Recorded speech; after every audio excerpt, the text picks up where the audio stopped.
Peggy 18. In this 4-part series, get an inside look on the making of one of the most anticipated titles in gaming history. This is Inside Assassin's Creed 3. Ever since Europeans arrived in North America, they had been involved in shipping goods back and forth across the Atlantic Ocean. In order to make this economic system work, the British tried to control the goods that are going to the colonies. And it was those goods coming back and forth which made a few places on eastern North America important. Whether it's the Boston Tea Party or the Boston Massacre. Fire! We have these big historical events that we can situate our game around. All of these events that people have a rough understanding of, but they've really never experienced.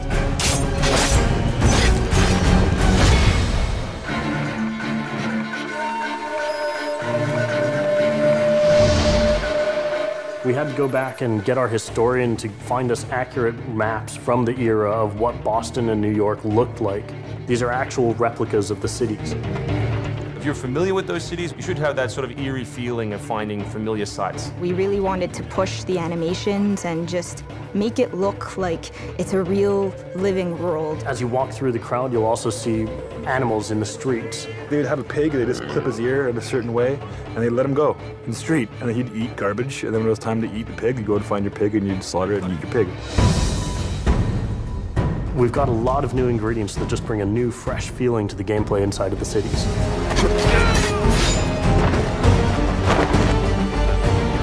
We have these great new stalking zones that you're going to find throughout the cities. It's a great way for you to remain hidden from your enemies and actually be able to sneak up to them so that you could assassinate. We've got this amazing dynamic weather system in, so we can see not just the time of day passing, but also going in and seeing the same environments, not just in the summer, but in the winter as well. Even though it's a much more condensed area in the city, you actually have to be more careful. There will be carts moving past, so as you're running along the buildings, escaping some snipers, you'll be able to just dive off into a hay cart that's driving past. You'll be able to jump out of that, free run quickly through the streets, through a building, and jump out the other side. See people inside freaking out as you run past through their kitchen.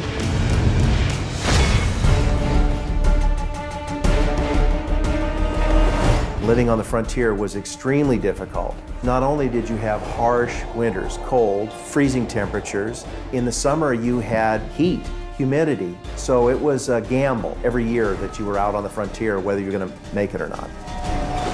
For AC3, the biggest difference is just having access to the frontier. So this huge wilderness area that you can sort of explore at your own pace. It's a forest, the navigation in a very new environment, and a very organic environment as well. In the frontier, you'll be able to navigate through deep snow, but also snow does impact your gameplay. It will slow down you as well as your enemies. Once we decided that we were going to build the frontier, we realized obviously we need to populate that area. So animals became a very big deal. We have over 24 different species of animals in the game. There's an entire hunting loop that you can engage in.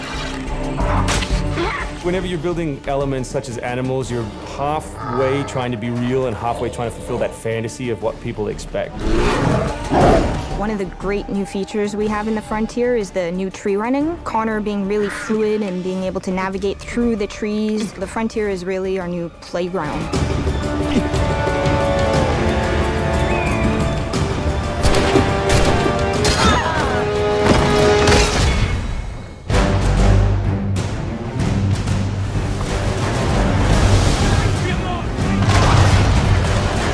This war at sea was truly a global war and involved not only the British, but the French and the Spanish and the Dutch. Naval engagement of that period was all about closing the distance. Boarding is the end game. You've got to be able to close with the enemy, get alongside, then get on board to steal his ship. You want to take that ship intact if you can, because that's where you get your prize. The prize is whatever is on that ship that you want. Naval warfare was absolutely decisive to success in the American Revolution. Commerce comes by sea, at the same time invaders come by sea. You control the sea and you control the conflict. It's a huge part of the historical period. The Revolution is won pretty much at Yorktown by a blockade of ships. You know, we can't ignore this part of the history. This is critical.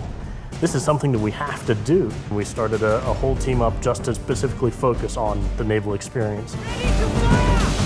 Naval combat has been a huge challenge. The technology of the wind, the water simulation has been a massive undertaking for the team. Initially, we didn't even think it was feasible because it's a big moving structure. It's a full simulation on high seas where Connor is controlling a ship. He's controlling a crew as well, so he's kind of the master and commander on the ship. Very exciting. I mean, you are on a moving vessel that is very much part of the sea itself.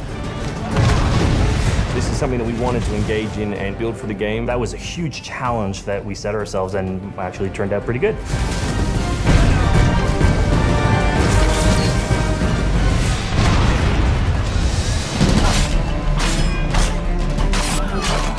If you haven't played any Assassin's Creed games before, we really think this is a great point to get on board. It is a new story, it is a new character. This team is full of people who love making Assassin's Creed, who are delivering just an astoundingly polished and fun experience. As a creator, nothing gets better. To be frank, it just looks great. Seeing all of this coming together at the end, it's amazing. For new fans, really, this is about as good as it gets. It's by far the biggest and best Assassins yet.